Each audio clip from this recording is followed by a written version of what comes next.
Si tu es débutant et que tu veux apprendre Kubernetes par la pratique, tu as généralement deux voies. Soit tu vas aller sur Minikube ou bien Kind pour aller installer un cluster localement. Soit tu payes Killer Coda, CodeCloud ou j'en passe pour avoir un cluster dans le navigateur. J'ai testé les deux et ça m'a appris à créer ma propre solution. Alors aujourd'hui, je vais te montrer comment ça marche cet outil pour que toi aussi tu puisses l'utiliser 100% gratuitement.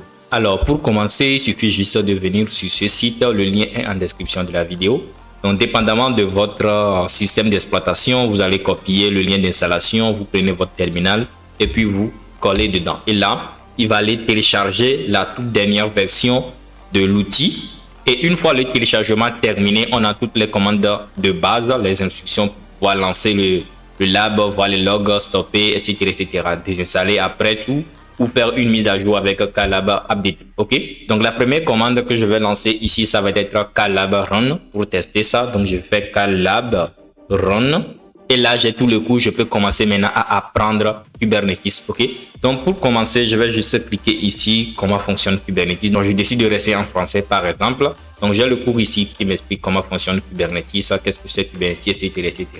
Et ici vous avez la doc donc pour avoir d'autres informations complémentaires parce qu'il n'y a pas toutes les informations qui sont ici dans le texte, donc juste le nécessaire pour découvrir et pour comprendre le concept. Donc si vous voulez rentrer en profondeur, vous allez sur la doc. Et je précise aussi que dans chaque cours, je link aussi la documentation pour pouvoir m'entraîner à naviguer dans la documentation. Ok. Et à droite ici dans notre terminal, on va voir tout ce qui est disponible. Donc première chose qui devait être disponible, ça va être le kubectl. Ok. On va vérifier sa disponibilité. C'est kubectl version. Et là, nous avons le client version qui est à V1.36, Customize qui est à V5 et le serveur version qui est à V1.36. Ce qui nous rassure que kubectl est disponible dans le terminal. Donc il y a aussi le raccourci, donc on peut y accéder avec K1, donc directement K version, il me ressort ça. Vous avez aussi Vim qui est déjà disponible dans le terminal. Donc je peux faire par exemple Vim test, je peux faire par exemple Echo YouTube. Et puis je save pour quitter Vim. Et si je fais par exemple ls, on a notre fichier ici, test qui vient d'être créé. Je peux regarder ce qu'il y a là-dedans. Je fais 4 tests et nous avons Echo YouTube. Donc c'est pour vérifier que Vim est bien évidemment là. Il est présent, on peut l'utiliser pour modifier les fichiers, les manifestes de Kubernetes, etc., etc. Donc si on essaye d'évoluer un peu dans le cours pour aller voir les exercices pratiques, puisque le premier cours c'est le cours 0, donc ça donne les concepts de base de Kubernetes, etc., etc. Donc, on va évoluer une fois qu'on a lu, on a compris un peu le concept. On va essayer de pratiquer un peu avec les exercices. Donc, chaque session contient des cours qu'on lit et puis des sections. Donc, si j'ouvre par exemple la partie mission dans un nouvel onglet, on va se rendre compte qu'il y a énormément de cours ici. Par exemple, c'est le cours sur lequel nous sommes actuellement, comment fonctionne Kubernetes. Après, il y a les pods, kubectl, le déploiement, réplica set service, config map, etc., etc. Et pour vous montrer un peu le processus, je vais essayer de traiter par exemple cet exercice ici. Donc je lis un peu reconnaissance, explorer le cluster, etc., etc. Donc il nous explique pour découvrir, pour voir un peu ce qu'il y a dans notre cluster, les commandes de base à lancer, kubectl cluster info, kubectl get node, get code, etc., etc. Et il y a une première mission à effectuer pour s'assurer qu'on a bien compris tout ce qu'on vient de lire et tout ça là. Donc on peut utiliser le kubectl create help. Le but du lab, il faut rappeler que je l'ai poussé d'une manière où on va utiliser kubectl-help. On va utiliser kubectl. À partir de maintenant, je vais utiliser le raccourci K. Ok, c'est l'alias. Donc, je vais utiliser K-help. C'est ça qu'on va utiliser dans la majorité des choses pour apprendre et pratiquer. Ok, parce qu'il est très difficile, voire impossible et inutile de vouloir connaître toutes ces commandes là par cœur. Ok, parce que il y a beaucoup de choses qu'il faut connaître et chaque commande ici a d'autres sous-commandes, etc., etc. Ok, donc si je prends par exemple create, je peux lancer --help pour avoir les informations liées à kubectl create. Donc comment on peut créer un objet dans Kubernetes et tout cela. C'est pour cela que dans le cours ici, lorsqu'on a la mission de créer un namespace par exemple, on ne nous donne pas directement la commande pour créer ce namespace là. Donc il y a des raccourcis pour guider l'apprenant à savoir que bon, ok, je peux utiliser kubectl create pour voir un peu les options que prend cette commande là. Et après, il y a kubectl create namespace pour voir un peu les options que prend ce truc là. Ok, la première commande me dit que le kubectl-help, ça permet de créer un namespace avec un nom donné. Ok, et là je peux utiliser des alias, c'est-à-dire au lieu de taper tout namespace, je peux utiliser directement ns, ok, pour créer quelque chose. Et un exemple ici qui me dit de créer un namespace, on me montre ça dans kubectl, c'est-à-dire de créer kubectl creates namespace my namespace, et c'est ça qui est le nom de notre namespace. Ok, donc dans notre mission ici, on nous demande de créer un namespace qui s'appelle recon. Ok, donc je vais utiliser les alias que la doc, l'outil kubectl me recommande. Donc je vais clear d'abord le terminal, puis je vais utiliser create nf, et puis on nous demande d'appeler notre namespace recon. Donc je vais copier ça ici, CTRL SHIFT V pour coller ça dans le terminal. Vu que nous sommes dans le terminal et non dans le navigateur, donc un terminal dans le navigateur, on va utiliser CTRL SHIFT V pour pouvoir coller ce qu'on a copié dans notre papier presse. Et là, si je tape sur Entrée, là, j'ai le namespace recon qui est créé. Donc, je peux vérifier qu'il est là. Donc, je peux vérifier qu'il est bien évidemment créé. Et le cours aussi me le dit que je peux utiliser kubectl get namespace. Et vu que je viens de découvrir le ns comme raccourci pour le namespace, je peux taper directement get ns. Et là, j'ai mon namespace qui est ici, qui est créé, active il y a 22 secondes. Donc, une fois créé, je peux cliquer juste sur vérifier et ça me permet de vérifier si ce que je fais est bon ou pas. Ok.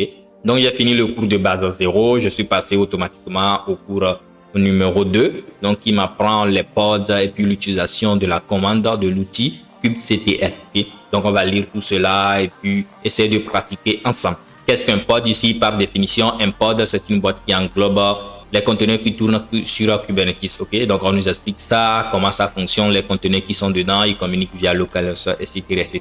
Okay? Et il y a une commande qui nous permet de vérifier les pods qui sont en train de tourner, qui s'appelle kubectl get pod.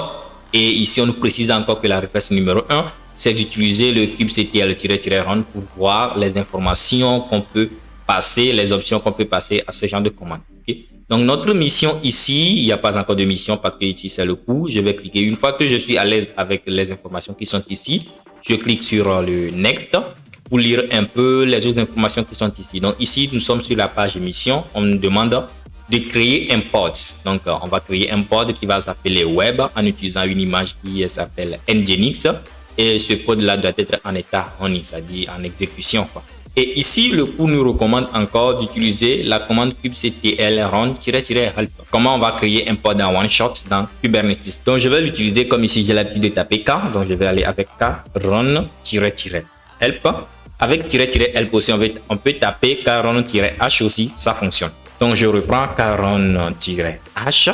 Et là, j'ai les informations qui sont liées à kubectl run. Donc, je vais voir un peu les options qu'on peut passer à ce commande-là. Et il y a une astuce aussi, donc pour éviter d'avoir toute la documentation de kubectl comme ça affichée directement dans le terminal, il y a un raccourci, on peut l'afficher dans un pager.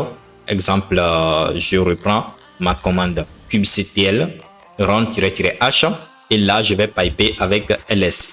Et là je suis directement dans un pager avec les touches clavier direction. Là je peux commencer par lire du haut vers le bas pour avoir les informations. Donc ici on nous recommande de taper kubectl run nginx, donc qui est le nom de notre pod qu'on veut créer, -image pour préciser l'image qu'on veut utiliser pour la création de ce pod là. Alors je vais utiliser exactement ce commande là pour créer le pod. Ok, donc on le précise dans notre mission ici. Le pod doit s'appeler web, donc je vais copier web, je fais CTRL SHIFT V pour coller ça, et l'image, le nom de l'image doit être Nginx. Donc je copie ça aussi et je fais CTRL SHIFT V et là j'ai mon pod qui vient d'être créé. Donc je peux regarder, je peux watch mon pod pour voir son état. Donc c'est ce que la mission nous dit ici. Donc je peux copier par exemple la commande pour éviter de les taper aussi. Je fais CTRL SHIFT V et je colle ça. Donc ça va me montrer la mise à jour en direct de mon conteneur. Donc première étape, j'ai mon conteneur qui est en container creation. Donc, container creation, c'est maintenant, il va aller pour l'image, il va aller chercher l'image Nginx pour créer mon conteneur. Donc, il nous dit ici. Et après quelques secondes, j'ai mon conteneur qui est en start running. Donc, je peux faire CTRL C pour quitter et je vais revérifier pour la dernière fois. Je fais get pod et là, j'ai mon pod qui s'appelle web qui est en statut running ici. Donc, je peux cliquer ici dans l'exercice, le verify et j'ai mes conflicts. Donc, voilà un peu la manière dont le lab est structuré. Donc, vous avez l'exercice ou bien la mission qui est à gauche, vous lisez, vous comprenez un peu le cours. Donc, si vous avez des informations qui sont un peu floues pour vous, vous pouvez aller directement dans la documentation officielle et comprendre un peu en détail comment ça fonctionne. Et au fur et à mesure qu'on va évoluer, on va rentrer en complexité sur ces missions-là, comme ici, jusqu'à arriver à l'étape de troubleshooting. Donc, on va débugger dans Kubernetes. Donc, en gros, si tu as compris, mon objectif, c'est d'éviter de rentrer dans la configuration compliquée des outils comme Minikube pour pouvoir pratiquer Kubernetes localement, ou bien Kind, qui fait aussi la même chose que Minikube, ou bien tu vas aller payer les killer coda, les codes cloud pour pouvoir pratiquer ton Kubernetes sans rentrer dans la configuration complexe. Okay? Donc, une fois que tu viens sur le site web ici, tu copies comme on l'a fait, tu colles dans ton navigateur. Tu as l'outil qui est installé. Tu peux démarrer ton lab avec Klab Run et puis tu peux stopper ton lab directement aussi, hein, comme on a vu ici. Donc, on peut stopper notre lab ici, Klab Stop, et puis ça va arrêter le lab. OK? Donc, ça va arrêter les conteneurs et puis c'est bon, ça ne consomme plus rien sur ton PC et tu peux vérifier l'état avec Klab Statut et tu vois qu'il n'y a plus aucun conteneur qui est en train de tourner. Si je reviens dans mon navigateur ici et puis j'essaie de rafraîchir et là, je n'ai plus accès, c'est-à-dire le conteneur est arrêté, il n'y a plus rien qui fonctionne. Donc, si je veux le redémarrer, il suffit de refaire Klab Run et là, j'ai mon lab qui va se redémarrer. Il a les conteneurs qui étaient déjà dans le cache.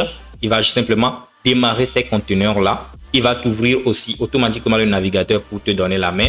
Et tu as des sessions, ce qu'on avait fait précédemment. Vous voyez, tout est sauvegardé. Tu peux continuer. On était arrêté à l'étape ici avec 8% de progression. Notre progression est persistée.